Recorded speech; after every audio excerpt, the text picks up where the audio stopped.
Grazie. Grazie Presidente. No, sorrido perché il senatore Salvini ha ringraziato il Ministro della Sanità, ma dico almeno una parola sulla sanità la poteva dire, no? Già che ha avuto il garbo e il rispetto di venire in quest'Aula, magari una parola sui dirigenti sanitari nominati dalla politica, sul 48% della sanità regalata al privato, sulle residenze per anziani, sulle circolari che hanno portato delle persone a morire. Almeno una parola avrebbe potuta dirla. Invece ha parlato di cassa integrazione.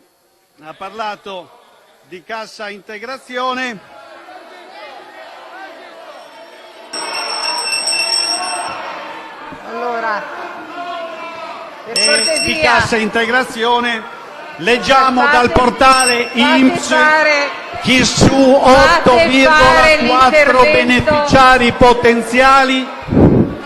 vorrei ascoltare l'intervento del senatore Licheri. Prego, senatore. Presidente, Zia. l'ultima volta che ho fatto un intervento sono stato sospeso e bloccato per 7 volte. Allora, Se lei non riesce a tenere la disciplina in aula, sospenda l'aula, perché per non si può cortesia. fare un intervento così. tutti hanno parlato, lasciate parlare, fate parlare il senatore Licheri.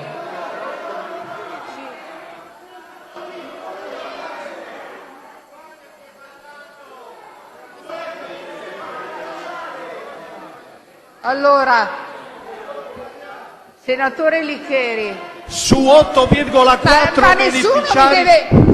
Senatore Marcucci, nessuno mi insegna come devo tenere l'aula, neanche lei. D'accordo? Sto dicendo fate parlare. Si Presidente, sieda. non possiamo Prego. essere sospesi Prego. ogni 3 minuti. Non lo accettiamo. Se non Non riesce lo- a tenere la disciplina Non in lo aula, la accetto sospendo. neppure io, l'ho Perché appena è detto. difficile. Non lo accetto neanche io, continui.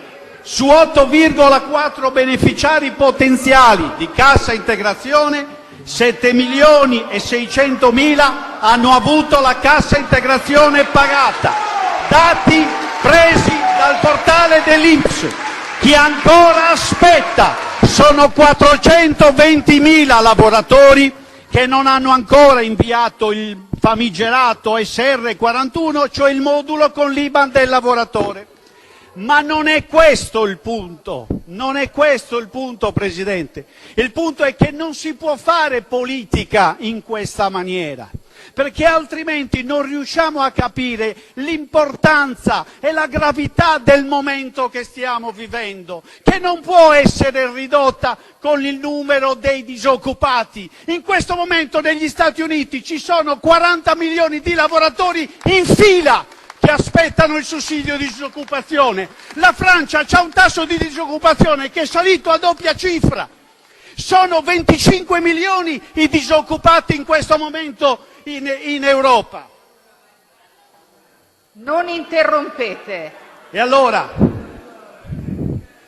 io desideravo dirle, Ministro, così torniamo un po' a noi dopo questa sceneggiata, la solita sceneggiata. Artigiani, commercianti, imprenditori, è evidente che non possono pagare colpe che non sono loro, è evidente. Ed è evidente altrettanto che il loro coraggio va sostenuto, e va sostenuto anche con ulteriori interventi legislativi e normativi, perché è chiaro che ci troviamo davanti a un qualcosa e tutti non vediamo l'ora di mettercelo alle spalle. Questa tragedia noi non vediamo l'ora di poterla chiudere, però siamo davanti a qualcosa di talmente grande che o si lavora tutti insieme, come lei ha detto, oppure non si va da nessuna parte. E per raccogliere una voce che c'è stata in aula oggi pomeriggio, cioè traete insegnamento, lezione voi del governo dagli errori che avete fatto è giusto, è vero, però mi vengono da fare due considerazioni. La prima è che se degli errori sono stati fatti, gli errori si fanno quando si lavora.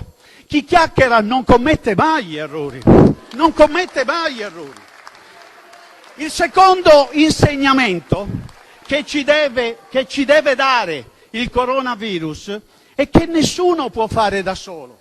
Pensate solo se quel 27 di febbraio quel politico e i cittadini di Milano avessero accolto quell'appello di quel politico che diceva aprite, aprite, aprite, aprite i negozi, aprite le scuole, aprite le palestre, aprite i centri commerciali, le piscine, gli stadi, torniamo tutti a lavorare. Pensate se i cittadini milanesi avessero accolto quell'appello, che cosa sarebbe stato del nostro paese, dei nostri familiari, dei nostri figli, dei nostri nonni, dei nostri ospedali, dei nostri pazienti, dei nostri medici. E allora ha ragione lei, Ministro Speranza. Serve una strategia condivisa.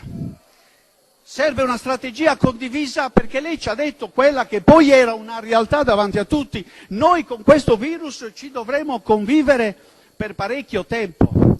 Quindi occorre necessariamente declinare il diritto al lavoro, il diritto all'impresa con il diritto alla salute. E questi due diritti, che è difficile declinare, è difficile farli marciare insieme, non lo possiamo fare come ho sentito oggi dicendo modulate i DPCM a seconda che qui ci siano 10 morti più o 10 morti in meno. Non possiamo farlo con la politica del aprite, aprite, aprite, no, chiudete, chiudete, chiudete, no, aprite, aprite, aprite, perché questa non è politica. Questa è un'altra cosa, ma non è politica. E allora, sia chiaro anche questo a tutti, nessuno pensi di uscire da questa crisi uguale come ci è entrato, perché questa crisi ci renderà o migliori o peggiori.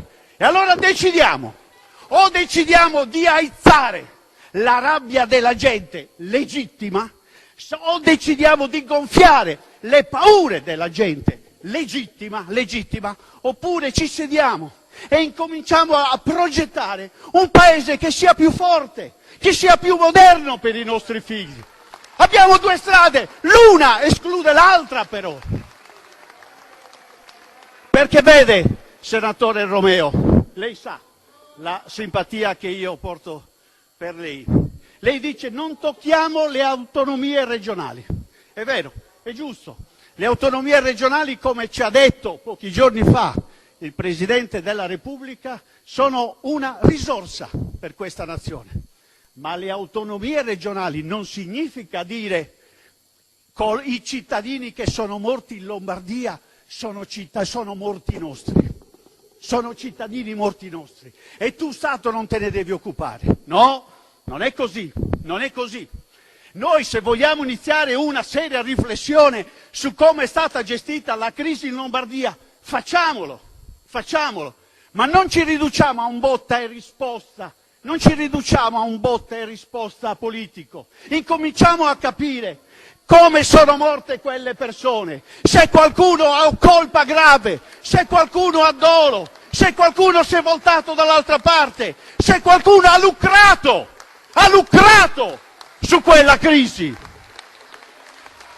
Lasciamo fare ai magistrati, lasciamo lavorare i magistrati, ma poi facciamola una riflessione, ma non per noi, non per voi, ma per i familiari di quelle persone, che è giusto che abbiano una risposta, è giusto che abbiano una risposta. E allora mi accingo a concludere, Presidente. Sta a noi scegliere quale tipo di politica vogliamo. Noi abbiamo, come 5 Stelle, abbiamo scelto di lavorare in silenzio fin dal principio.